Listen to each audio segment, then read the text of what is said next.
We're in the recording studios, the Radio Bible Hour in Newport, Tennessee, today, and it's late November 2010. And at this time, Haiti is facing an epidemic outbreak of cholera. And we're preparing this videotape to provide some information for our friends in Haiti and for missionaries who may be traveling to Haiti. Today, we're really honored to have with us in the studio Dr. Randy Mullins, who's Associate Professor of Pharmacology at the Appalachian College of Pharmacy in Oakwood, Virginia. And he has taken time from his schedule today to come in and talk with us about the disease of cholera, about its causes and prevention and treatment.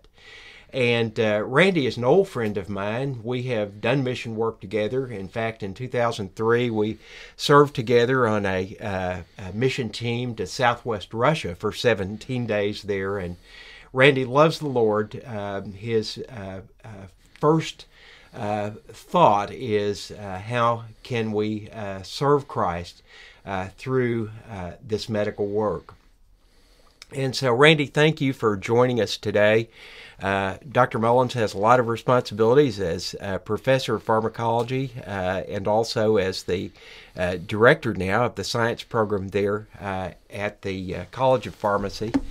And Randy, thank you for coming in today, and wondered if you would mind just sharing a little bit with us about the disease of cholera, about what causes the disease, and how we are likely to might contract the disease and so forth.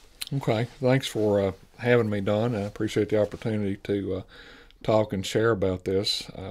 Cholera, of course, has been around for a lot of years, and down through history there have been numerous epidemics that have claimed lives. It's a very devastating disease of the intestinal tract, and unlike most diseases of the intestinal tract, this one can be extremely severe in a very short period of time. It can become very critical, even to the point of death. It's caused by bacteria, Vibrio cholera, which is a bacteria that in the environment it lives around the world and thrives, and usually rides in the ocean currents on a little crustacean called an ecopod, and kind of floats around following the algae flow around the world, and that's how it gets into the food system. So you need to be extremely cautious. One of the points is with seafood and crustaceans. If you eventually eat those, you need to make sure they're very well cooked if you're going to eat any sort of seafood or anything.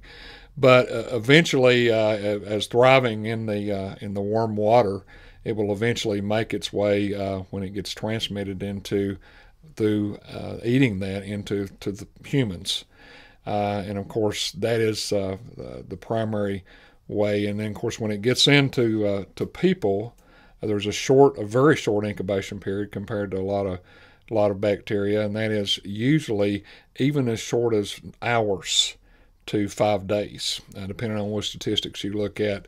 The incubation period can be as short as I even saw one report was short as just a couple of hours, which is highly unusual. Okay, now what do you mean by the incubation period? Well, it's the period of time when from the time the bacteria enters the body until actually you would begin to see some complications. And in this case, with the cholera itself, what has to happen is it actually has to pass in the body through the stomach and into the small intestine. And what it then begins to do is get ultimately into the mucous material in the small intestine, where it will cause a hypersecretion of different electrolytes, which changes the balance of fluid in the intestinal tract, specifically chloride, and then ultimately it causes an imbalance in sodium and ultimately potassium, which are the three primary electrolytes that the body will lose. By sitting there in the mucous material and continuing to cause this to be pumped out, the body then begins to extract fluid from itself, and this fluid is lost out of the body. What happens is, in that case, is you would get extremely severe dehydration eventually. Ultimately, you're going to get diarrhea from this as the fluid leaves the body. You're also going to get nausea and vomiting from this, both in the early stages of the disease and then also in the latter stages of the disease.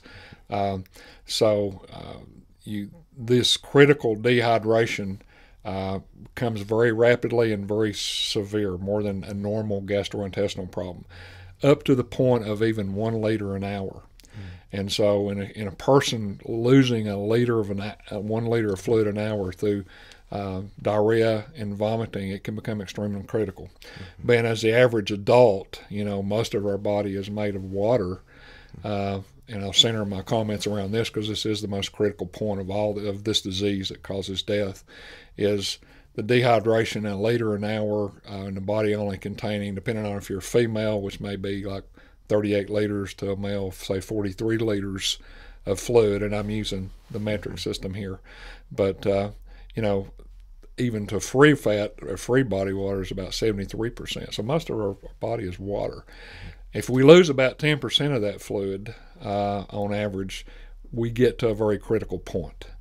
So the point of all this, if I could focus my comments, would be is if you begin to see these kinds of symptoms where someone is having severe diarrhea or severe vomiting at the very first sight, the primary thing would be to get them to medical facilities if you see that. If that's not available, then start rehydrating this person with fluid, clean fluid that's been sterilized, and we can talk more about that in a minute. But the primary key thing is to get fluid to replace the fluid that the body's losing, because it comes very severe. Now the good news is that it's sort of good news and bad news. It's a double-edged sword. And I'll explain what I mean by that. Only about 1 in 10 people that get this cholera, that actually become infectious, show symptoms of the infection. So that's the good news. The bad news is that other 9 people will not have symptoms, but will still be passing it along through their body fluids, through urine and feces. They're going to pass that along into the environment and potentially be able to infect other people, because that's how it's transmitted.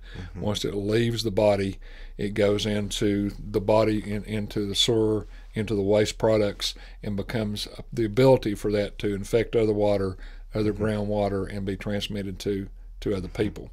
And they won't know, since they're not going to show the symptoms, that they have a problem, and you're not going to know by being around those people.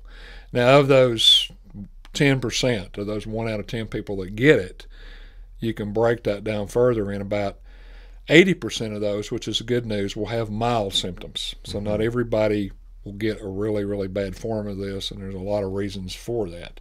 About 20%, however, will get a very, very severe form of cholera, where they'll have those symptoms I was describing, where they're losing 1 liter a day of this, or an hour, excuse me. And so that 20% is the people that become extremely critical, that can become dehydrated to the point in a matter of hours where they can become near death. And so those are the people that you really need to get to medical facilities. If you can't get there quick enough, then you need to begin that process of rehydration, and we can talk more about that.